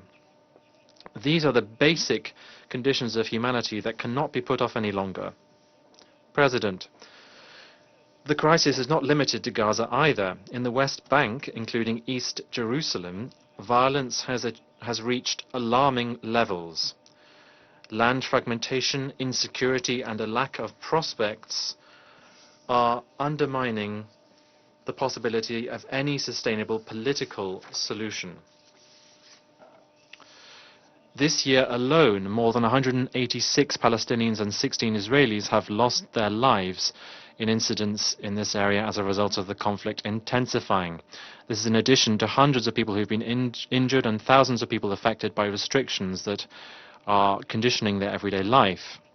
The military operations and widespread detentions have displaced entire families, including children and older persons, while further closures and obstacles are threatening to isolate communities and cut off access to schools, hospitals, and workplaces, which is making an already unsustainable situation even worse. In addition to this, the recent unacceptable incident in Qatar, which we unequivocally condemn, reiterates the need to put an end to this conflict before it escalates any further. President, Panama reiterates that there is no military solution to this conflict, only a serious, comprehensive, and sustained political process based on international law and on the relevant resolutions of this Council, which allows Israelis and Palestinians to live in security and dignity within internationally recognized borders and with guaranteed rights and with verifiable guarantees for both. That is the only solution. That is the only possible way to put an end to decades of suffering and to pave the way to reconciliation. Thank you very much. I thank His Excellency Mr. Hoyos Boyd for the statement. I now give the floor to the representative of Somalia.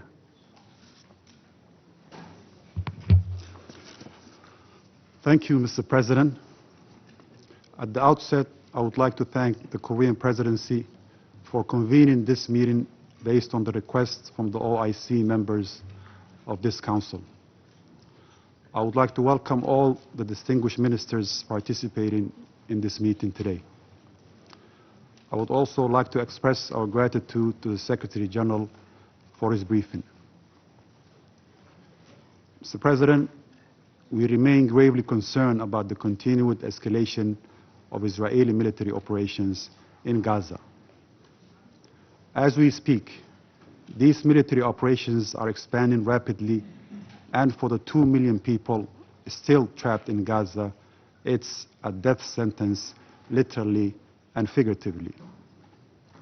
Since this war began, over 65,000 Palestinians have been killed, the majority of them women and children. Last month's IPC report has removed all doubts about what's happening in Gaza.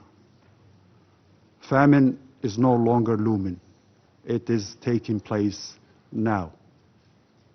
It is taking place now in front of our all eyes. The death of children from hunger and disease is not a forecast. It's a daily reality. Let us be absolutely clear. This is a man-made disaster created through siege, blockade, and systematic obstruction of humanitarian aid. The starvation of civilians as a method of warfare is prohibited, and the use of hunger as a collective punishment is a grave violation of international law. We must act with moral clarity. The International Court of Justice advisory opinion unequivocally reaffirmed the legal obligations of all states regarding the occupied Palestinian territory. These obligations are binding and they must be enforced. The blatant disregard for these binding decisions, including the provisional measures issued in January and March of this year, is a direct challenge to the international legal order. In that regard, I would like to make the following points. First, we reiterate our call for an immediate, unconditional, and permanent ceasefire. It's clear that there is no military solution to this conflict. Somalia recognizes and supports the ongoing ceasefire efforts led by Qatar, the United States, and Egypt, and commends their unwavering commitment. The Israeli airstrikes on residential areas in Doha, the capital of Qatar, on September 9th mark a grave and perilous escalation. It's appalling that this military airstrike unfolded when negotiators were engaged in talks over a US-backed ceasefire proposal. We stress that mediators must not be targeted, but they should be protected to ensure a pathway to peace remains viable. Second, my delegation calls for the immediate and full restoration of humanitarian access for all UN agencies, including UNRWA, throughout Gaza. Israel, as the occupying power, bears the legal responsibility under international humanitarian law, including the Fourth Geneva Convention. Somalia reiterates its call for the immediate release of all arbitrary detainees to return to their families and loved ones. Third, we must revive a credible political track towards the recognition of the State of Palestine as full member of the United Nations, and stress the importance of the unification of Gaza and West Bank under a single Palestinian Authority. We call for international support for the reconstruction and development in the Palestinian territories, including Gaza. There is no doubt that addressing the root causes of the conflict begins with the end of the occupation and the establishment of a sovereign, independent state of Palestine with Al-Quds al-Sharif as its capital in accordance with relevant UN resolutions. In that regard, we welcome the resumption of the two-state solution conference co-chaired by France and Saudi Arabia. We commend the states who have recognized the state of Palestine and urge others to do so. Mr. President, to conclude, Somalia reaffirms its commitment to working with all partners toward a just and lasting peace in the Middle East, in line with international law and advancing the legitimate rights of the Palestinian people. I thank you. Representative of Somalia for the statement. I now give the floor to the representative of France. Merci, Monsieur le Président. Thank you, Mr. President. I would like to begin by thanking the Secretary General of the United Nations for his briefing and his commitment to supporting the two-state solution in favor of peace and security for Israel and Palestine. Yesterday, from the podium of the United Nations General Assembly at the Conference for the Two-State Solution, the President of the French Republic forcefully reminded us of what unites us: the urgency of ending the war in Gaza and giving peace a real chance. Today, at the Security Council, it is our collective responsibility to translate this demand into concrete decisions. Mr. President, France unequivocally condemns the terrorist attacks of October 7th, 2023. Nothing can justify terrorism. France also condemns the brutal attacks on innocent lives in Gaza, where hundreds of thousands of human beings have been plunged into hunger, fear, and mourning. France also rejects the unacceptable prospect of the forced displacement of the Gazan population. The expansion of the Israeli military offensive into Gaza City over the past week only inflicts further suffering on the population of Gaza. It is our duty to build a realistic alternative, faithful to our values and in accordance with international law. As famine continues to gain ground in the Gaza Strip, France is deeply concerned that this council failed to reach agreement last Thursday to call for a response to the humanitarian emergency. France's message is clear. All lives are equally valuable and all lives must be protected. The immediate and unconditional release of hostages still held by Hamas is a priority. This demand must go hand in hand with a permanent ceasefire in Gaza to end the suffering of the population in Gaza and allow for the safe, large-scale, and unhindered delivery of humanitarian aid. Mr. President, yesterday the President of the French Republic announced France's recognition of the State of Palestine. This gesture reflects a profound conviction. The security of Israel and justice for the Palestinians are inseparable. They can only be guaranteed through the coexistence of two sovereign and democratic states living side by side in peace and security, with Jerusalem as their capital. This decision, shared by many other countries, opens a political path that we must consolidate. This path is structured around a roadmap, the New York Declaration, which France, along with Saudi Arabia and many partners, submitted and had adopted by the General Assembly, thanks to the support of 142 states. This roadmap is based on two essential stages. The first, the emergency phase, aims to secure the release of hostages, the cessation of hostilities, and large-scale humanitarian access. We call on all parties concerned to resume negotiations as soon as possible and in good faith. In this regard, we commend the tireless mediation efforts of Qatar, Egypt, and the United States. The second stage is stabilization and reconstruction. A transitional administration excluding Hamas must be established in Gaza under the auspices of the Palestinian Authority, supported by the international community. It must ensure security, undertake the effective disarmament of Hamas, and address the urgent needs of the population. France, together with its European partners, stands ready to contribute, including through participation in an international stabilization mission to be decided by this Council at the appropriate time. This process also requires renewed and reformed Palestinian governance, fully implementing the commitments made. It also requires clear choices from Israel in favor of negotiation and respect for international law. The European Union, along with France, will condition its future cooperation on these commitments. Mr. President, the alternative is simple.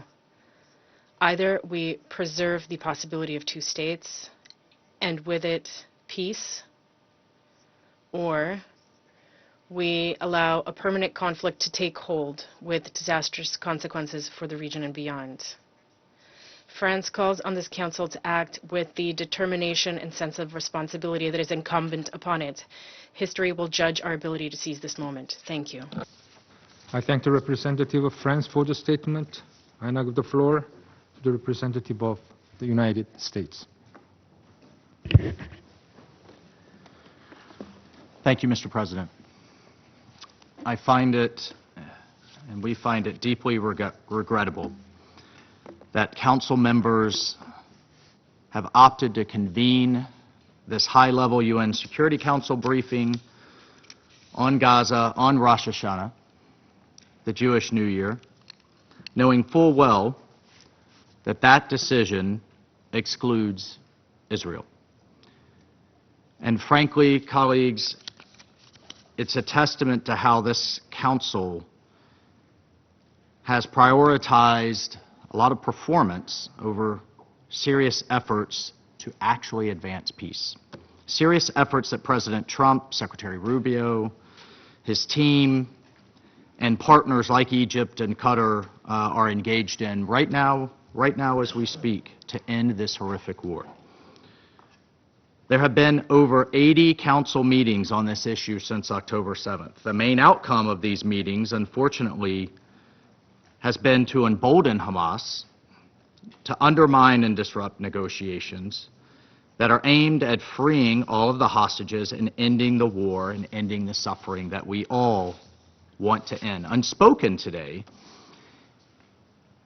In the last 2 weeks alone, Israel has suffered 2 terrorist attacks in Jerusalem on September 8th and at the Allenby border crossing on September 18th. We condemn these attacks. We offer condolences to the families of those killed. We call upon other countries to join us in a clear and explicit condemnation of this violence by Hamas and its ideological allies. And extremists like the terrorists who killed 2 IDF soldiers on September 18th have shown their utter contempt for the people of Gaza. Hamas has shown its utter contempt for the people of Gaza. They struck the very border crossing through which nearly half of all aid delivered to Gaza between May and September of this year has passed. Let me say again, Hamas struck the border crossing through which half of all aid through the better part of this year has passed. No country here would willingly allow terrorists like this to threaten its people. Israel should not be expected to be any different, and of course has the right to defend itself from groups that wish to do it harm. As Secretary of State Rubio recently said, as long as Hamas exists, there will be no peace in the Middle East. And every member here has seen evidence of how Hamas has starved hostages, has tortured them. We've heard the testimony of freed hostages and what they've endured in captivity. And sadly, some endure still. We, the United States, again demand Hamas immediately release all 48 remaining hostages and their remains, cease putting civilians in harm's way, cease sacrificing their own people for propaganda aims, that they disarm, and that they surrender. This war could end today if that happened. But Hamas refuses. While Israel has accepted the negotiators' proposals, rewarding Hamas's refusal, whether with performative conferences or one-sided Security Council resolutions, colleagues, it undermines and it delays achieving the peace we all want. Unfortunately, yesterday's conference spoke to domestic audiences, but it will prolong this tragic war in Gaza, and it will prolong the suffering. Hamas stands emboldened today after that conference. We've rewarded its obstruction. We've undermined efforts to achieve peace in both the short and the long term. Unilateral recognition statements do not alter the reality on the ground. It does not alter the fact that there is not a Palestinian state to recognize. And at this point, there is no credible Palestinian partner for peace. The Palestinian Authority leaders from Ramallah are absent from New York this week because they failed to meet their Oslo commitments. The commitments were basic, including renouncing terrorism, renouncing violence, resolving issues through direct negotiations with Israel. The Palestinian Authority has failed to clear even those low bars. And their attempts to bypass negotiations through what can only be called lawfare, including at the ICC and at the ICJ, and its pushes for unilateral recognition of statehood. This charade it's disappointing.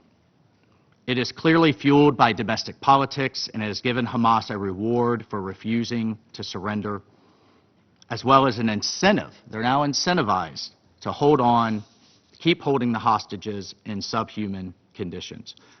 We call on the Council membership and the UN to change its course, to focus instead on how to prevent Hamas from ever doing this again and to how to eliminate them, on how they should free the hostages and create a framework so that Gaza can have a better future than the life that the people of Gaza can have a better future than the life they have endured under terrorists. Secretary of State Rubio recently traveled to Israel and Qatar to address the threat posed by Hamas, to advance the immediate return of all hostages, and to ensure humanitarian aid actually reaches civilians. And the United States will continue working tirelessly towards those ends. And the Secretary was clear. the United States supports a negotiated settlement that will lead to the release of every single hostage. The President was clear today in the General Assembly to that same end. We must lead to the elimination of Hamas, and we must end the war. In the interim, the United States has worked to support the delivery of humanitarian aid to civilians in Gaza with actual meaningful results. The Gaza Humanitarian Foundation has securely delivered more than 170 million meals directly to civilians. We have also seen the increased flow of humanitarian aid, including through UN entities. However, looting and diversion is undeniable and remains serious problems that must be addressed. The UN's own data shows that approximately 85% of UN aid sent to Gaza since May 19th has been looted. Colleagues, the fighting must end so the international community can concentrate on the very hard work of building a new Gaza, one that embraces peace and coexistence and rejects terrorism and violence. I thank you. I thank the representative of the United States for the statement. I now give the floor to the representative of China. President, I thank Algeria, Guyana, Pakistan, Sierra Leone and Somalia for their initiative to convene this meeting, and thank Secretary General Guterres for his briefing. President, the Palestinian question is at the core of the Middle East issue, bearing on the Middle East's peace and stability and global peace and security.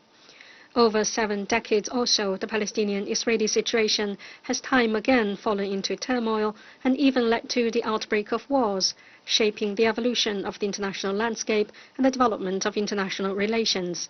Since the start of the current Gaza conflict, the Palestinian people have been deeply mired in suffering. Lebanon, Syria, Yemen, Iran, among others, are witnessing escalating tensions, and even Qatar has come under attack.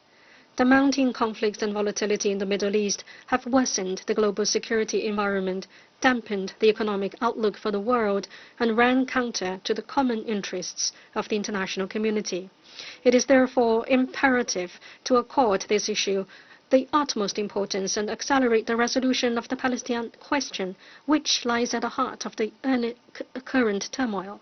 I will make 4 points. First, we must bring an end to the tragedy in Gaza without delay.